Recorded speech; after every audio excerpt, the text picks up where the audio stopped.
Hello friends, I am Souvya Tabassum from Let's Study and welcome you on my YouTube channel. आज के इस video lecture में हम verb के बारे में डिस्कस करेंगे कि व्हाट इज़ अ वर्ब.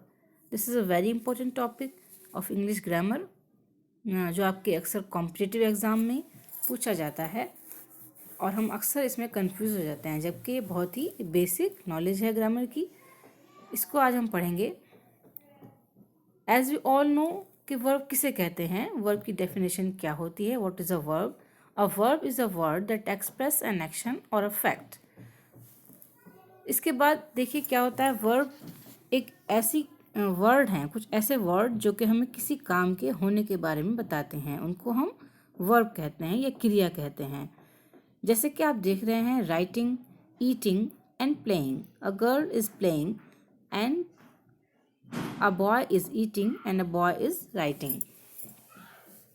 तो these are word जो हमें बता रहे हैं कि कुछ एक्शन हो रहा है, कुछ काम हो रहा है, क्रिया हो रही है. राइटिंग एक बालक, एक बॉय लिख रहा है, एक लड़का खाना खा रहा है, एक लड़की प्लेइंग खेल रही है. तो इसमें क्या हमें पता चलता है कि कुछ काम, कुछ एक्शन हो रहा है. इन वर्ड से हमें पता चलता है, तो इनको हम कहेंगे वर्ब. वर्ब कितनी तरह की होती हैं इसमें देखते हैं हम. वर्ब में types of verb, transitive and intransitive. This is very important. Transitive and intransitive. What is transitive verb and what is intransitive? ये भी बहुत ही कंफ्यूजिंग वर्ड्स हैं. ट्रांसिटिव किसे कहते हैं और इनट्रांसिटिव किसे कहते हैं? A transitive verb takes an object. जो ट्रांसिटिव वर्ब होती है उसमें हमेशा एक ऑब्जेक्ट होता है, उसके साथ में ऑब्जेक्ट आता है, तो उसमें ट्रांसिटिव वर्ब बनती है हमारी. फॉर एग्जाम्पल, अगर हम इस सेंटेंस को देखें, first sentence is I ate an apple. ठीक है, तो इसमें एट क्या है? हमारी वर्ब है, क्योंकि क्रिया होने का आभास करा रही है. किसी वर्ब, किसी काम के एक्शन के होने का हमें फीलिंग दे रही है, वो वर्ब है. एन एप्पल, एप्पल क्या है? एक ऑब्जेक्ट है.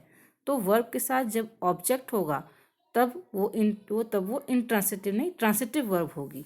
ठीक है, तो आई एट एन एप्पल ये एक ट्रांसिटिव वर्ब है.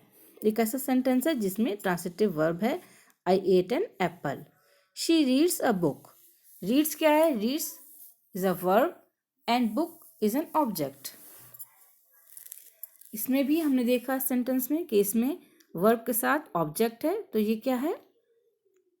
ये एक ट्रांसिटिव वर्ब है. A transitive verb that takes two object. कुछ ट्रांसिटिव वर्ब ऐसी होती हैं जिनमें दो ऑब्जेक्ट होते हैं, उनको हम डाई ट्रांसिटिव वर्ब कहते हैं. फॉर एग्जाम्पल, हम इसका एग्जाम्पल देखें. He gave me N orange. उसने मुझे एक ऑरेंज दिया. इसमें ऑब्जेक्ट वर्ब क्या है? Verb gave. ठीक है, गेव वर्ब है और मी एंड ऑरेंज, मी और ऑरेंज वर्ब ऑब्जेक्ट हैं. तो इसलिए क्या है? ये डाया ट्रांसिटिव वर्ब है. डाई ट्रांसिटिव वर्ब जिसमें दो ऑब्जेक्ट साथ में आते हैं, उसको हम डाई ट्रांसिटिव वर्ब कहते हैं. याद रखें दोस्तों, डाई ट्रांसिटिव वर्ब क्या होती है. फिर देखते हैं हम इनट्रांसिटिव वर्ब. फ्रेंड्स, अगर आपको मेरी वीडियो पसंद आती है तो आप इसको लाइक करें और चैनल को सब्सक्राइब करें, जिससे कि आप यूपी टेट के इंग्लिश ग्रामर के सभी टॉपिक्स को क्लियर कर पाएंगे. और अक्सर हम यूपी टेट में इंग्लिश में मार्क्स कम रहने की वजह से रह जाते हैं, और इंग्लिश ग्रामर जो बेसिक है, सिर्फ बेसिक उसमें पूछी जाती है, लेकिन हम कई बार बेसिक को ही छोड़ देते हैं और उस पर ध्यान नहीं देते. इसलिए मेरे चैनल को आप सब्सक्राइब करें. जितनी भी वीडियोस मैं बनाऊंगी सबका नोटिफिकेशन आपको मिलेगा. आप बेल आइकन को प्रेस कर दें. इनट्रांसिटिव वर्ब क्या होती है? An intransitive verb takes no object. Intransitive verb वो होती है जिसमें कोई भी ऑब्जेक्ट नहीं होता. फॉर एग्जाम्पल, इसका एग्जाम्पल हम देख सकते हैं. किस तरह के सेंटेंसेस में आएंगे इनट्रांसिटिव वर्ब कहलाएंगे. जो the bird sings sweetly. Sings क्या है? Sings is a verb. ठीक, इसके साथ कोई भी ऑब्जेक्ट नहीं है. ठीक, किसी तरह का ऑब्जेक्ट हमने यहाँ नहीं लगाया है, तो ये इनट्रांसिटिव वर्ब है. अगर ये सेंटेंस इस तरह से होता, the bird sings on the tree. ठीक है, तो ट्री एक ऑब्जेक्ट है, तो ये क्या होती? ये ट्रांसिटिव वर्ब हो जाती. अब यहाँ पर कोई भी ऑब्जेक्ट नहीं है सिंग्स के साथ, तो इसलिए ये इनट्रांसिटिव वर्ब है. The child slept soundly. यहाँ पर भी कोई भी ऑब्जेक्ट नहीं है इस सेंटेंस में वर्ब के बाद, तो वर्ब के बाद ऑब्जेक्ट नहीं है, इसलिए ये इंट्रांसिटिव वर्ब है। सम मोर एग्जाम्पल, कुछ और एग्जाम्पल देखते हैं जिससे कि हम अच्छी तरह से समझ पाएं ट्रांसिटिव एंड इंट्रांसिटिव को। The boy sit on the chair, ये क्या है? The boy sit on the chair, on sit एक वर्ब है और चेयर एक ऑब्जेक्ट है, तो वर्ब के साथ जब ऑब्जेक्ट आएगा तो सेंटेंस क्या होगा डियर फ्रेंड्स? सेंटेंस होगा transitive. He goes to school, goes एक वर्ब है and school is an object, then what is the sentence? Sentence कैसा है ये? ट्रांसिटिव। ही रीड्स साइलेंटली, अब ये कौन सी वर्ब है? रीड साइलेंटली, क्योंकि इसमें कोई भी ऑब्जेक्ट नहीं है रीड के साथ। अगर ये सेंटेंस होता ही रीड्स बुक, तब ये ट्रांसिटिव वर्ब होती, और रीड साइलेंटली इसमें ऑब्जेक्ट नहीं है कोई भी, तो ये क्या है? ये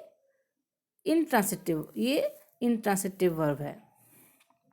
रीता लाफ्ड, ये भी लाफ्ड क्या है? वर्ब है और इसमें कोई भी ऑब्जेक्ट नहीं है साथ में, there is no object, then we will say this transitive verb, intransitive verb. ठीक है, ट्रांसिटिव जिसमें साथ में ऑब्जेक्ट होगा और इंट्रांसिटिव जिसमें ऑब्जेक्ट नहीं होगा। So we can say all those words that tells us about, इस तरह से हमने देखा that all those words that tells us about any action or fact are called verb, जो कि किसी एक्शन के बारे में बताएं हमें या किसी फैक्ट के बारे में बताएं, उन सबको हम वर्ब कहते हैं।